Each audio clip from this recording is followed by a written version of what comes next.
Welcome to video lecture on positive displacement air compressor. So today we are going to cover numericals related to reciprocating air compressor. So as per university SPPU syllabus, we are going to have three types of numericals. So in first type there will be a problem which includes single stage single acting air compressor without clearance. In second type there will be single stage single acting reciprocating air compressor with clearance, and in third type there will be single acting multi-stage air compressor without clearance. Okay, so before starting with numerical you must know some basic concepts. So what is a single stage? Single stage means there will be compression during one stage only. There will be no intermediate stage. There will be only one cylinder. The suction will be the inlet pressure and delivery will be the delivery pressure. And in multi-staging there will be multiple cylinders will be there. And what is the meaning of perfect intercooling? In perfect intercooling we are going to decrease temperature of air which is delivered by first cylinder up to a temperature equal to suction temperature of first cylinder. Okay, so after intercooling temperature will be equal to suction temperature of first cylinder. That is perfect intercooling. Second thing, what is intermediate pressure? So for optimum work output, minimum work requirement, intermediate pressure will be the equal to under root of product of suction pressure and delivery pressure. Okay, so you must know these two concepts. For perfect intercooling, temperature after intercooler will be equal to suction temperature for first cylinder, and for optimum work output intermediate pressure will be equal to under root of product of suction and delivery pressure. Okay, now what is single acting and double acting? In single acting compressor there will be suction stroke for every revolution of shaft, and for double acting there will be two suction stroke for every revolution of shaft. A single stage cylinder double acting air compressor sucks in air at the rate of 5 meter cube per minute at a pressure of 100 kilopascal and 25 degrees Celsius. It delivers air to receiver at a pressure of 6 bar. The speed of compressor is 250 rpm and stroke is 1.5 times cylinder diameter. Neglect the effect of clearance, and if law of compression is PV raised to 1.28 is equal to constant, find cylinder diameter, indicated power of compressor, and the shaft power if mechanical efficiency is 90%. So first of all we will identify which type of compressor it is. So it is double acting single stage compressor. So what is the meaning of double acting? So for double acting compressor, for every revolution there will be two suction stroke. Okay, for single acting there will be one suction stroke for every revolution of shaft. In double acting there will be two suction stroke for every revolution of shaft. Okay, given data: volume flow rate 5 meter cube per minute, that is 5 by 60 meter cube per second. Inlet pressure and temperature are given, 100 kilopascal and 298 Kelvin. Delivery pressure is 600 kilopascal. Speed is given, L by D ratio is given, and polytropic index is given, and this is PV representation. So it is double acting single stage reciprocating air compressor without clearance. Okay, so our first target is to calculate diameter. Now volume flow rate is equal to area into stroke into 2 into n by 60. Now what is area into stroke? Now area of cylinder multiplied by stroke, it gives you volume swept in single stroke. Volume swept in single suction stroke, it is given by area into stroke. Now how many strokes are there in 1 second? So it will be 2 into n by 60. N is number of revolutions per minute, so n by 60 represent number of revolutions in 1 second. So for every revolution there will be two suction strokes, so 2 multiplied by n by 60 represent number of suction stroke in 1 second. And with one suction stroke how much volume is swept? Area into stroke. So area into stroke multiplied by 2 multiplied by n by 60 represent volume swept in 1 second, which is represented by V1 dot, which is given as 5 by 60 meter cube per second. So formula become V1 dot is equal to pi by 4 d square L 2 into 6 by n by 60. Okay, so we have relation between L and D.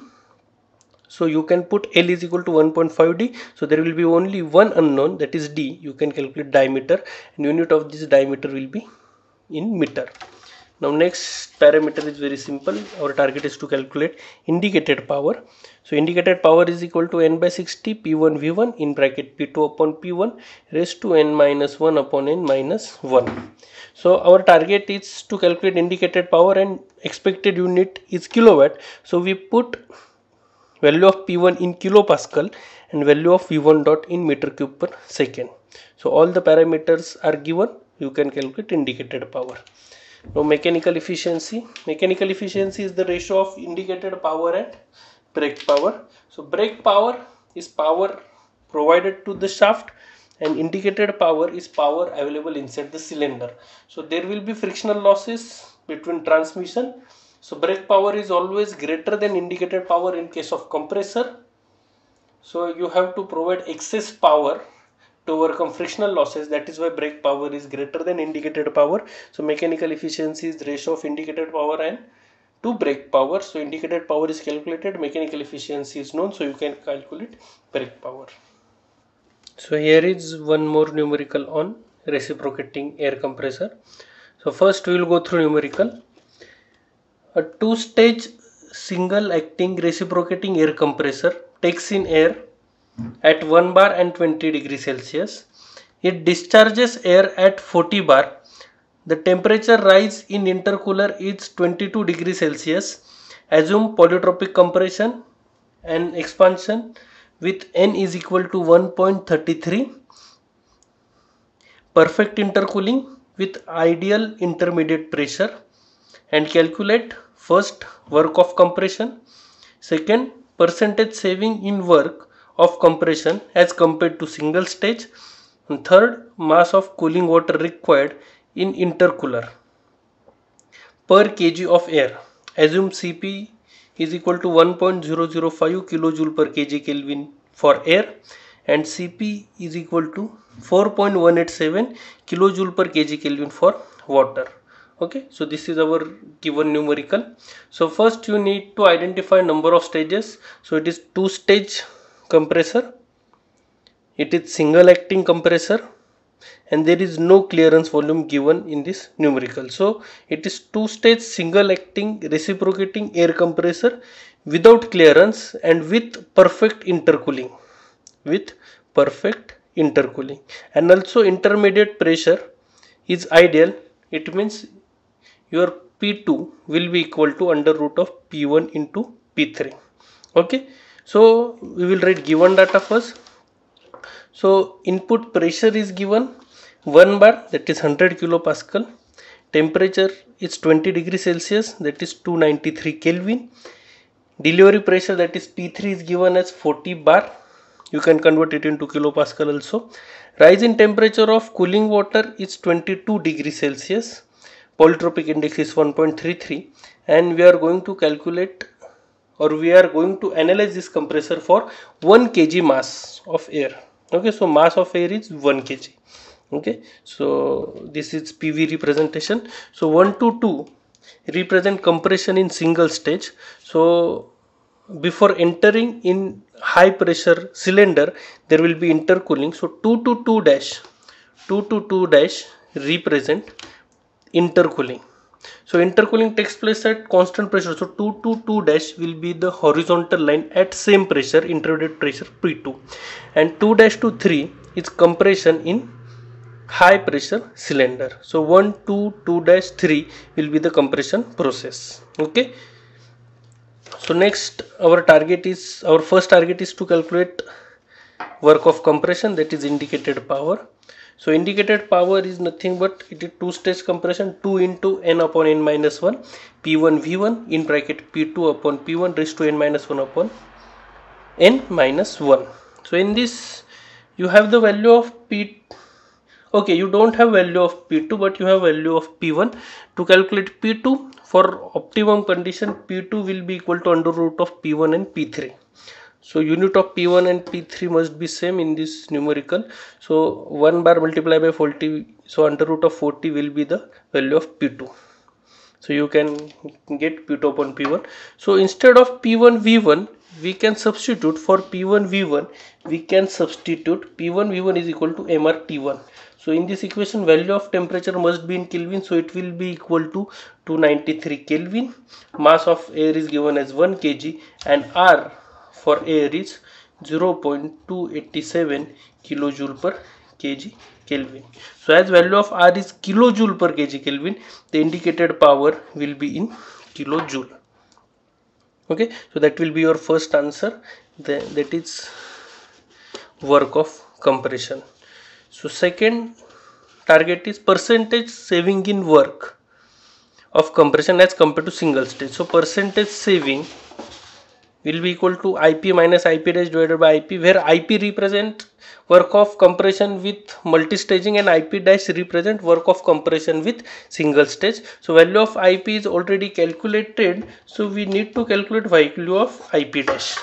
So you can get percentage saving. So IP dash, it is single stage, so N upon N minus 1, P1 V1, P3 upon P1. So in previous case it was P2 upon P1. So as there is compression in single stage, so directly there will be compression from P1 up to delivery pressure P3. So it will be P3 upon P1, N minus 1 upon N. So again we can replace this P1 V1 by MRT1 and you can get indicated power dash in kilojoule. Okay, so you can calculate percentage saving. It is power required with multi-staging minus power required with single staging divided by power required in multi-staging multiplied by 100. Okay, so our next target is to calculate mass of cooling water required in the intercooler of the air.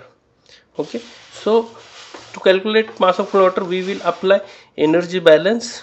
So heat rejected by air will be equal to heat gained by cooling water, and heat rejected by air is nothing but change in internal energy. MCP delta T for air is equal to MCP delta T for water.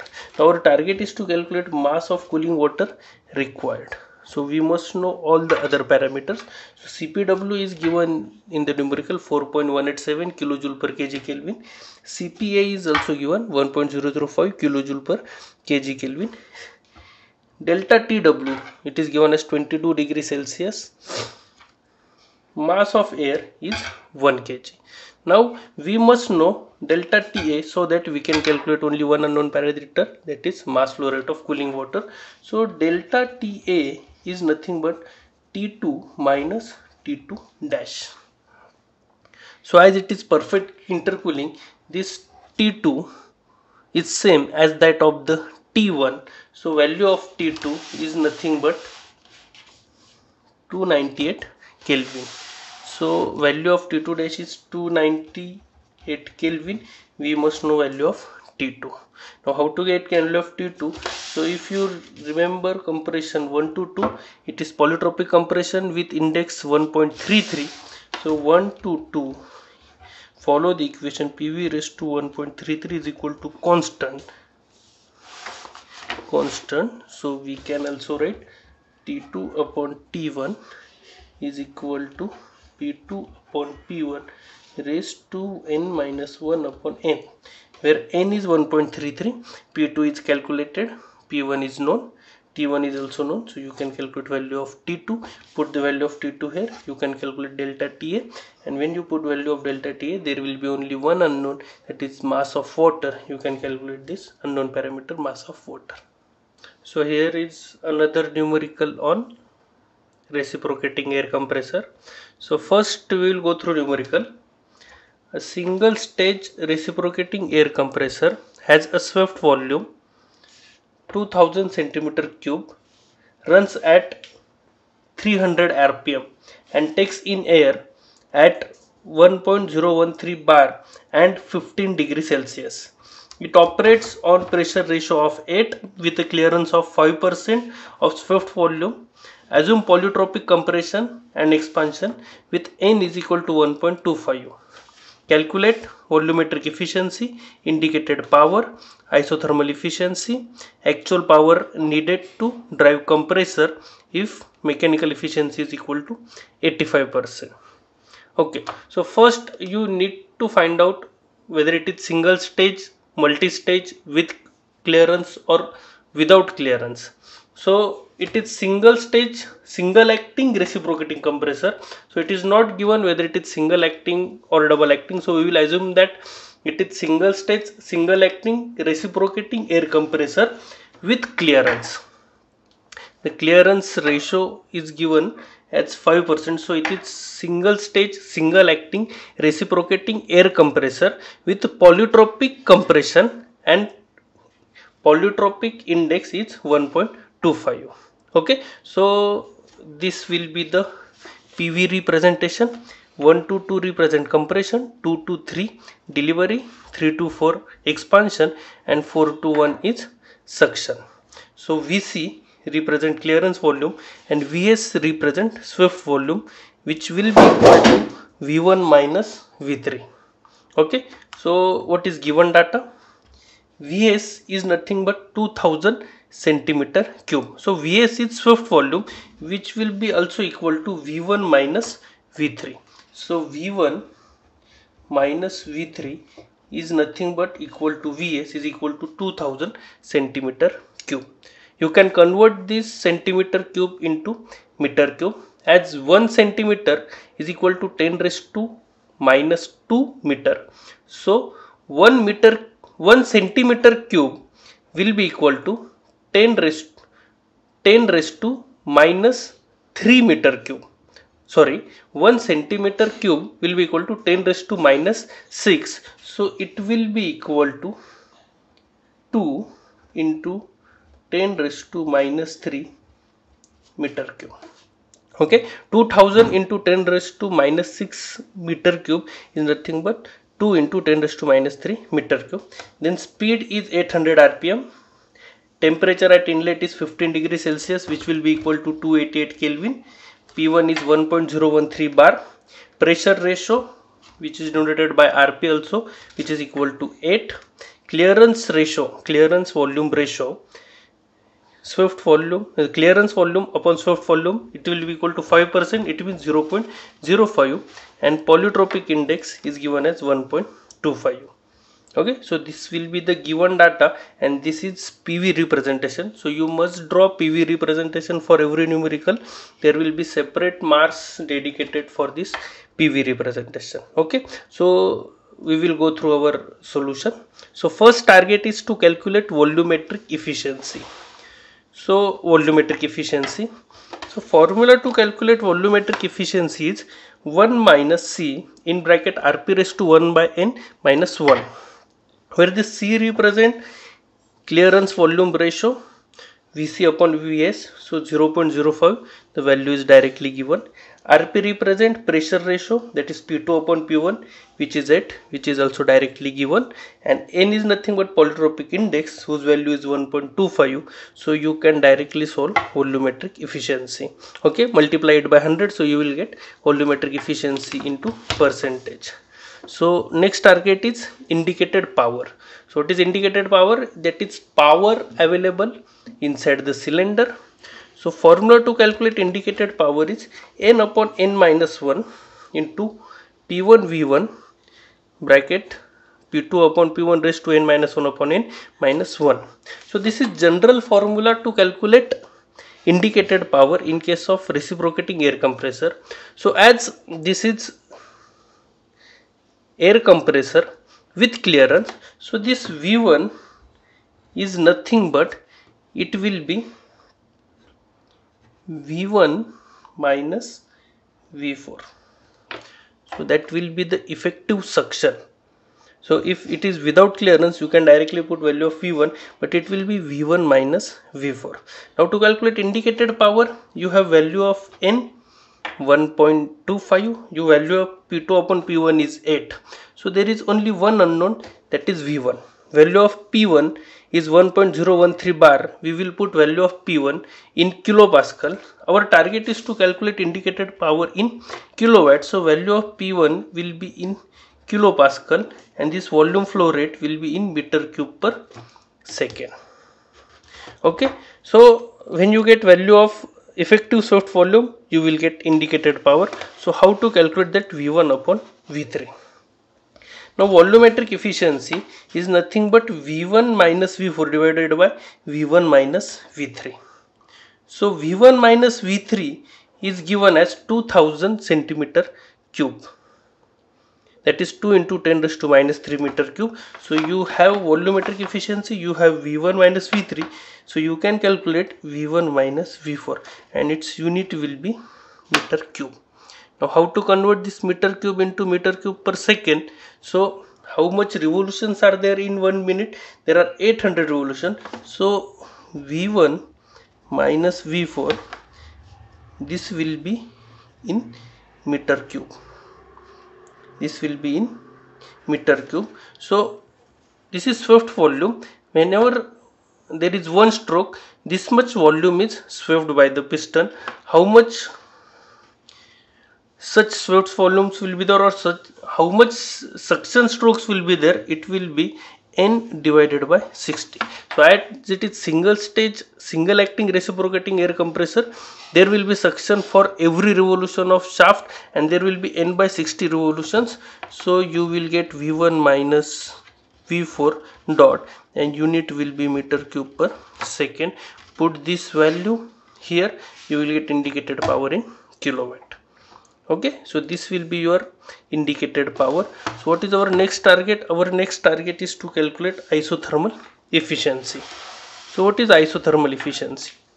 Isothermal efficiency is nothing but isothermal work required for same pressure ratio compression for with same pressure ratio divided by indicated power. So isothermal work is nothing but P1 V1 log of P2 upon P1. So you have to put value of, so instead of P1 V1 you can also write MR T1 log of P2 upon P1, but again we don't have value of mass flow rate, again it will be a tedious method. So we will take P1 V1, and again instead of V1 you can put V1 minus V4 dot, log of P2 upon P1, and indicated power we have already calculated. So you can calculate isothermal efficiency.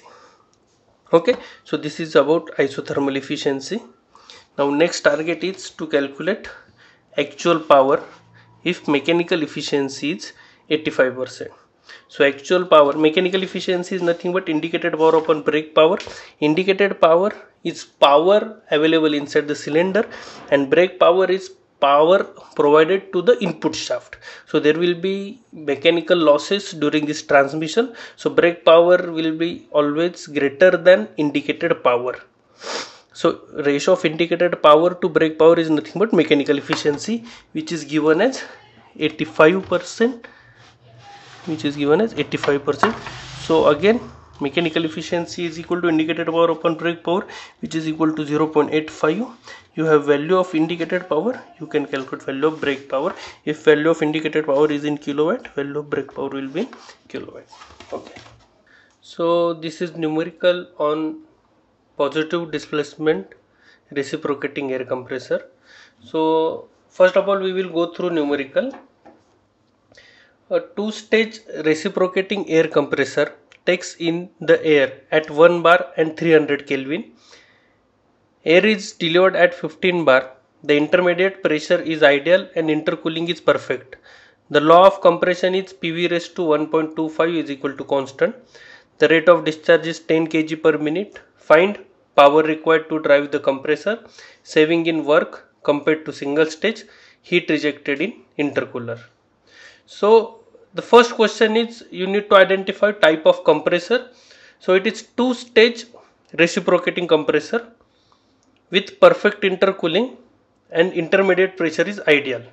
Okay, so it is multi-stage two-stage reciprocating compressor with perfect intercooling and ideal intermediate pressure, and the law of compression is PV raised to 1.25 is equal to constant, means it is polytropic compression.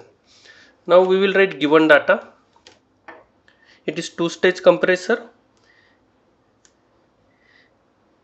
takes in air at 1 bar and 300 Kelvin. So your P1 will be 1 bar, it means 100 kilopascal, and T1 is 300 Kelvin.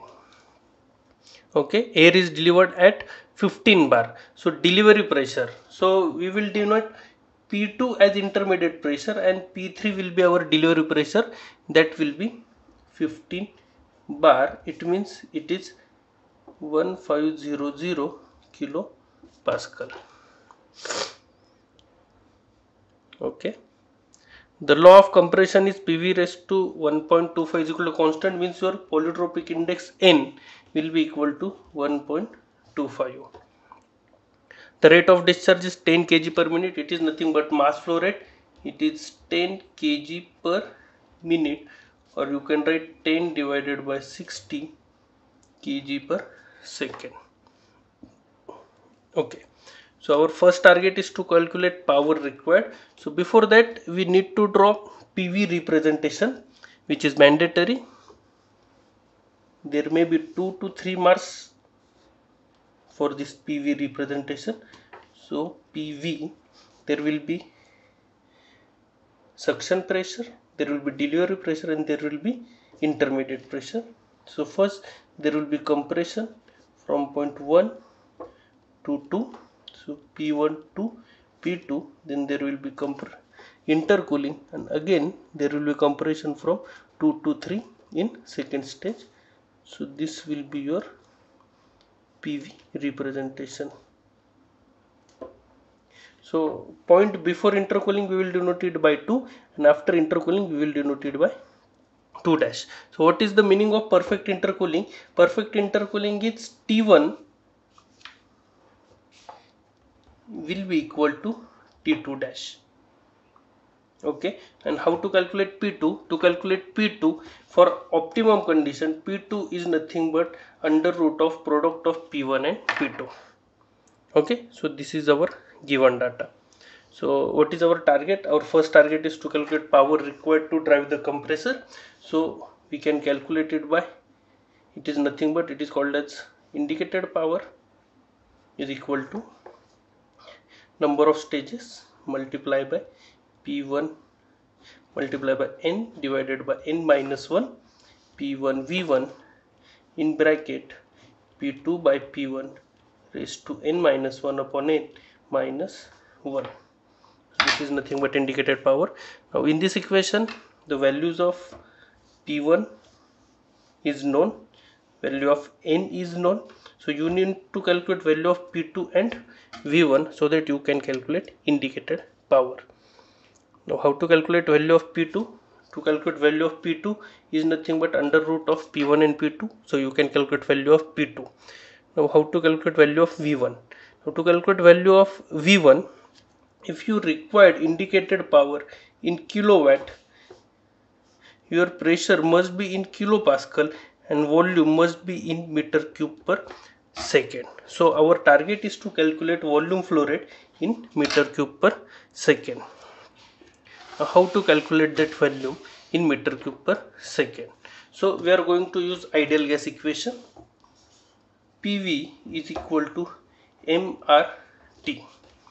Now mass flow rate for air throughout is constant. So P1 V1 is nothing but mRT1. So value of P1 will be in kilopascal. So value of R will be 0.287 kilojoule per kg Kelvin. Value of T1 is given in Kelvin, that is 300 Kelvin, and value of mass flow rate in kg per second. So there will be only one unknown, and you will get value of volume flow rate in meter cube per second. Put this V1 here, you will get value of indicated power. That will be your first answer, that is power required to drive the compressor. So what is second? Saving in work compared to single stage. Saving in work compared to single stage. So for this we need to calculate indicated power when it is single stage compression. Okay, so indicated power IP dash will be power when there is only single stage. Okay, so IP dash will be equal to n upon n minus 1 P1 V1 in bracket P2 upon P3 upon P1 raised to n minus 1 upon n minus 1. Okay, so if there is single stage compression, delivery pressure will be P3 and suction pressure will be P1. Now you know the value of P3, P1, you know the value of n, you know the value of P1 and V1. If you want indicated power in kilowatt, pressure must be in kilopascal, volume must be in meter cube per second, and you will get answer in kilowatt. So you can compare power required when there is multi-staging and power required when there is single stage.